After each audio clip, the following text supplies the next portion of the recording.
As you prepare to sell your home, a common thought is how to enhance your home's appeal in the competitive Charleston real estate market. Joining us with tips on how to ensure a successful sale is Roni Haskell, broker and senior real estate specialist for Keller Williams. Roni, it's great to have you back in the studio. Thank you so much. I'm honored to be here. So when we think about, putting our home on the market, I feel like a common thought is staging. How important is staging your home? Well, the National Association of Realtors tells us that a home that is staged can sell for as much as 6% over a home that is not staged. Wow. So it's a pretty big increase, very important. Yeah, the proof is in the pudding for sure. And now, when it comes to staging, what does the process look like? Is it expensive? Well, it can be. It can be very costly, but I would say get your agent, your real estate professional involved very early on, because oftentimes people will not need to stage every single room of a property. They can really restrict it to some main areas. There are some very popular TV shows that have been telling us for a long time to neutralize walls and to depersonalize, but then what do we do with those things that we've pulled back on? So there are some mistakes, but getting your real estate professional involved early on can be instrumental. Okay, and now it can be very expensive, I'm assuming, but are there ways to kind of cut cost? Yes, and so one thing that we have now technology for is virtual staging. So that's kind of leading to some cost savings for our clients. Yeah, how does that process, what does it even look like, virtual staging? Yeah, so we take the professional photographs and we will actually strip them of any existing furniture that's in the space.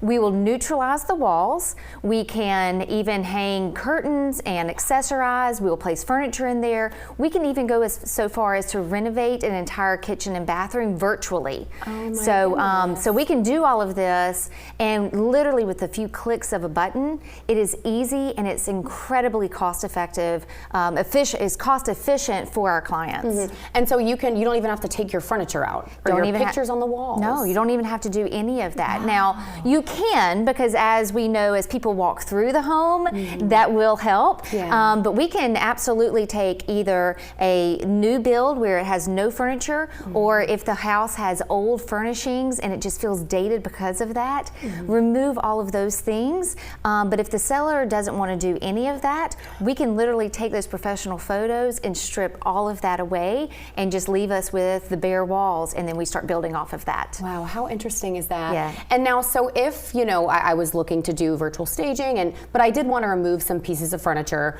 that process would be exhausting, or it could be. Yes. What rooms should I focus on? Well, customarily it's in the main corridors of the house. And so your kitchen, your living spaces, maybe a home office. We really want to show a buyer, a wide range of buyers at that, how they could live. So a picture is worth 1,000 words, right? And so it doesn't matter how good my description might be in the multiple listing service. The photos are what captures the buyer's attention the most. And so we can really focus on those main areas of the home, those main living areas, and have the best impact. And now, selling your home, it's a very personal process that people go through, and I could imagine some people are like, you know what, I can do this better than anyone else can. It's my home. What are the common mistakes you see of people who choose to self-stage their home? Sure. Well, oftentimes we live in our homes, and so we get comfortable there, and we don't see the fine details oftentimes, the smudges on the walls, and all of that is very impactful. So getting an extra set of eyes into the space helps. But when we're talking about specifically staging a home, we've chosen colors and we've chosen furnishings that we like, right? But we need to neutralize it. Think of the model homes in our industry of new construction.